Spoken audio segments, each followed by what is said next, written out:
Hi hello ಎಲ್ಲರಿಗೂ ನಮಸ್ತೆ. ಹಾಗೆ ನಿಮಗೋಸ್ಕರ ನಾನು ಒಂದು ಹೊಸದಾಗಿ ರೆಸಿಪಿ ತಂದಿದ್ದೀನಿ. ಇದು ತುಂಬಾ ಟೇಸ್ಟಿ ಆಗಿರುತ್ತೆ, ನೀವು ಕೂಡ ಟ್ರೈ ಮಾಡಿ. ದೋಸೆ ಹಿಟ್ಟೇನಾದ್ರು ಮಿಕ್ಕಿದೆ ಅಂದರೆ ಈ ರೀತಿ ಒಂದ್ಸಲಿ ದೋಸೆ ಟ್ರೈ ಮಾಡಿ, ಎಲ್ಲರೂ ಇಷ್ಟಪಟ್ಟು ಮನೆಯಲ್ಲಿ ತಿಂತಾರೆ.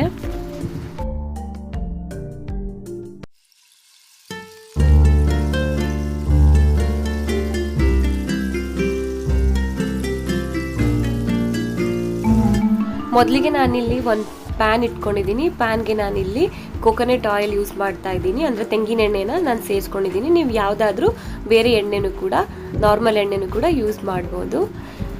ನಾನಿವಾಗ ಇದಕ್ಕೆ ಮೊದಲು ಸಾಸಿವೆ ಸ್ವಲ್ಪ ಹಾಕ್ಕೊಂಡಿದ್ದೀನಿ. ಸಾಸಿವೆ ಎಲ್ಲ ಚಿಟಪಟ ಅಂತ ಇದ್ದಾಗೇನೆ ಇದಕ್ಕೆ ನಾನು ಸ್ವಲ್ಪ ಜೀರಿಗೆನೂ ಕೂಡ ಸೇರಿಸ್ಕೊಂಡು, ಜೀರಿಗೆನೂ ಕೂಡ ಎಲ್ಲ ಫ್ರೈ ಆಗ್ತಾ ಇದೆ.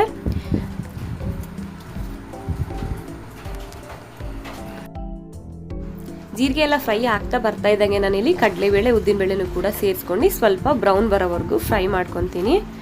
ಇದೆಲ್ಲ ಸ್ವಲ್ಪ ಹೊತ್ತು ಹೀಗೆ ನಾನು ಬ್ರೌನಿಶ್ ಬರೋವರೆಗೂ ಫ್ರೈ ಮಾಡ್ಕೊತಾ ಹೋಗ್ತೀನಿ.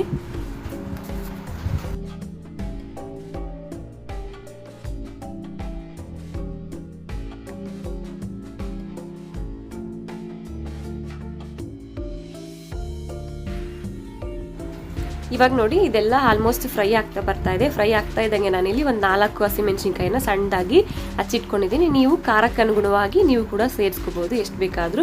ಹಾಗೆ ನಾನಿಲ್ಲಿ ಸಣ್ಣದಾಗಿ ಈರುಳ್ಳಿನೂ ಕೂಡ ಹಚ್ಕೊಂಡು ಹಾಕೊತಾ ಇದ್ದೀನಿ. ಇದನ್ನು ಕೂಡ ಸ್ವಲ್ಪ ಬ್ರೌನ್ ಬರೋವರೆಗೂ ಚೆನ್ನಾಗಿ ಫ್ರೈ ಮಾಡ್ಕೊತೀನಿ.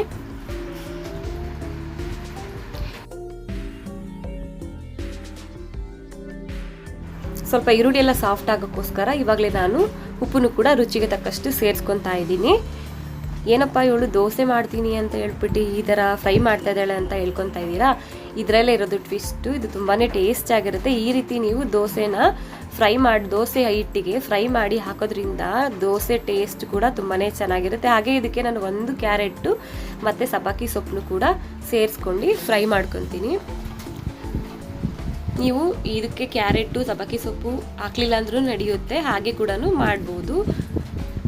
ಇವಾಗ ಇದೆಲ್ಲ ಹಾಗೆ ಫ್ರೈ ಮಾಡ್ಕೊಂಬರ್ತೀನಿ. ಈ ರೆಸಿಪಿ ನನಗೆ ನನ್ನ ಅಜ್ಜಿ ಯಾವಾಗ್ಲೂ ಮಾಡಿಬಿಟ್ಟು ಕೊಡ್ತಾ ಇದ್ರು, ತುಂಬಾ ಇಷ್ಟ ಆಗ್ತಾ ಇತ್ತು. ನಾನು ನನ್ನ ಫಸ್ಟ್ ಪಾಪು ಬಾಣ್ತನದಲ್ಲಿ ನನಗೆ ಬೆಳಗ್ಗೆ ಹೊತ್ತು ಅಜ್ಜಿ ಇದೇ ರೀತಿಯೇ ಮಾಡಿಕೊಡ್ತಾ ಇದ್ರು. ನನಗೆ ತುಂಬಾ ಇಷ್ಟಪಡ್ತಿದ್ದೆ. ಹಾಗೆ ನಾನು ಇಷ್ಟಪಟ್ಟು ಅಜ್ಜಿಗೂ ಕೇಳಿದೆ, ಯಾವ ರೀತಿ ನೀವು ಇದನ್ನು ಮಾಡ್ತೀರಾ, ತುಂಬಾ ಚೆನ್ನಾಗಿರುತ್ತೆ ಅಂತ ಹೇಳಿದಾಗ ಅವರು ಹೇಳಿದ್ರು. ಇವಾಗ ನೋಡಿ ನಾನು ಮೊದಲೇ ಹಿಟ್ಟಿನೆಲ್ಲ ಇವಾಗ ದೋಸೆಗೆ ಯಾವ ರೀತಿ ಬ್ಯಾಟರ್ನ ಪ್ರಿಪೇರ್ ಮಾಡ್ತೀರೋ ಅದೇ ರೀತಿ ನೀವು ದೋಸೆ ಪ್ರಿಪೇರ್ ಮಾಡ್ಕೊಳ್ಳಿ. ಈ ಬ್ಯಾಟರ್ಗೆ ನಾನೆಲ್ಲ ಫ್ರೈ ಮಾಡಿಟ್ಟಿದ್ದೀನಲ್ಲ ಅದನ್ನು ಸೇರಿಸ್ಕೊಂಡು ಎಲ್ಲನೂ ಮಿಕ್ಸ್ ಮಾಡ್ಕೊತೀನಿ. ಇವಾಗ ಈ ಬ್ಯಾಟರ್ಗೆ ಇವಾಗ ಏನು ಫ್ರೈ ಮಾಡಿದ್ದೀವಲ್ಲ ಇದನ್ನು ಹಾಕ್ತಾ ಇದ್ದಂಗೆ ಯಾವ ರೀತಿ ಫ್ಲೇವರ್ಫುಲ್ ಆಗಿ ಸ್ಮೆಲ್ ಬರುತ್ತೆ ಗೊತ್ತಾ? ನನಗೆ ಈ ದೋಸೆ ಮಾಡ್ತಾ ಇದ್ದಾಗಲೇ ಒಂಥರ ಫ್ಲೇವರ್ ಆಗಿ ಸ್ಮೆಲ್ ಬರುತ್ತೆ, ತುಂಬಾ ಟೇಸ್ಟಿಯಾಗಿರುತ್ತೆ. ನೀವು ಕೂಡ ಟ್ರೈ ಮಾಡಿ. ಒಂದೇ ಥರ ದೋಸೆ ಮಾಡಿ ನಿಮಗೂ ಬೇಜಾರಾಗಿದ್ದರೆ ಈ ಥರ ಕೂಡ ಟ್ರೈ ಮಾಡಿ. ದೋಸೆ ತುಂಬಾ ಇಷ್ಟಪಟ್ಟು ತಿಂತೀರಾ. ನಾನು ಈ ರೆಸಿಪಿ ಅಜ್ಜಿಯಿಂದ ಕಲ್ತಿದ್ದೆ ಅಂತ ಹೇಳಿದ್ನಲ್ಲ, ನಾನು ಅವ್ರ ಹತ್ರ ಅವಾಗವಾಗ ಮಾಡ್ಬಿಟ್ಟು ಅಜ್ಜಿ ನನಗೆ ತುಂಬಾ ಇಷ್ಟ ಆಯಿತು ಅಂತ ಹೇಳಿದಾಗ ಅವರು ಬೆಳಗ್ಗೆ ಇದನ್ನು ನನಗೆ ಮಾಡಿಬಿಟ್ಟು ಬಿಸಿ ತಂದುಕೊಡ್ತಾ ಇದ್ರು. ಇದು ಆರಿದ್ರೂ ಕೂಡ ಮೆತ್ತಗೆ ಇರುತ್ತೆ, ಕ್ಲೀನಾಗಿ ತಿನ್ಬೋದು. ತುಂಬ ಟೇಸ್ಟ್ ಮಾತ್ರ ತುಂಬ ಚೆನ್ನಾಗಿರುತ್ತೆ.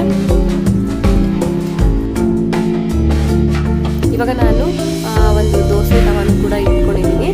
ಈ ದೋಸೆ ತವ ಬಿಸಿ ಆಗ್ತಾ ಇದ್ದೀನಿ. ಇದರಲ್ಲಿ ದೋಸೆ ಬ್ಯಾಟರ್ನ ಇದ್ರ ಜೊತೆ ಹಂಚ ಮೇಲೆ ಹಾಕೊತೀನಿ. ಸ್ವಲ್ಪ ಈ ದೋಸೆ ದಪ್ಪವಾಗಿ ಬರುತ್ತೆ, ಏನು ತೊಂದರೆ ಇಲ್ಲ.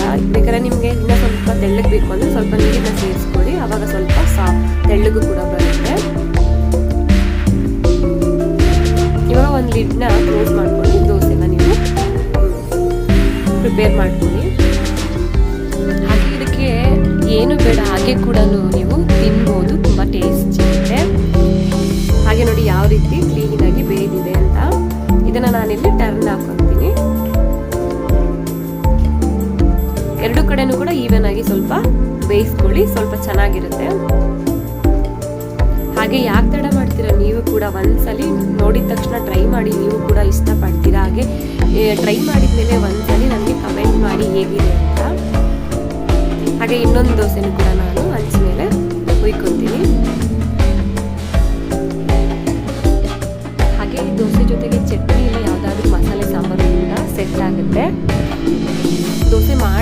ಮಾಡಿದ್ರೆ ಅದ್ರ ಘಮ ತುಂಬಾ ಚೆನ್ನಾಗಿ ಬರುತ್ತೆ. ಇದಕ್ಕೆ ನಾನು ಸಬ್ಬಕ್ಕಿ ಸೊಪ್ಪು ಕೂಡ ಸೇರಿಸಿದ್ದೀನಲ್ವಾ, ಸಬ್ಬಕ್ಕಿ ಸೊಪ್ಪು ಫ್ಲೇವರು ಕೂಡ ತುಂಬ ಅಂದರೆ ತುಂಬ ಚೆನ್ನಾಗಿ ಬರುತ್ತೆ.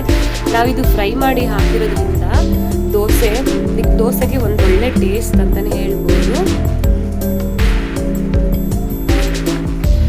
ಹಾಗೆ ಯಾರೆಲ್ಲ ನನ್ನ ಈ ಪುಟ್ಟ ಚಾನಲ್ನ ನೋಡ್ತಾ ಇದ್ದೀರೋ ಪ್ಲೀಸ್ ಸಬ್ಸ್ಕ್ರೈಬ್ ಮಾಡಿ. ಸಬ್ಸ್ಕ್ರೈಬ್ ಮಾಡಿದ ಮೇಲೆ ನಿಮ್ಮ ಫ್ರೆಂಡ್ಸ್ ಆ್ಯಂಡ್ ಫ್ಯಾಮಿಲಿಗೂ ಕೂಡ ಶೇರ್ ಮಾಡಿ.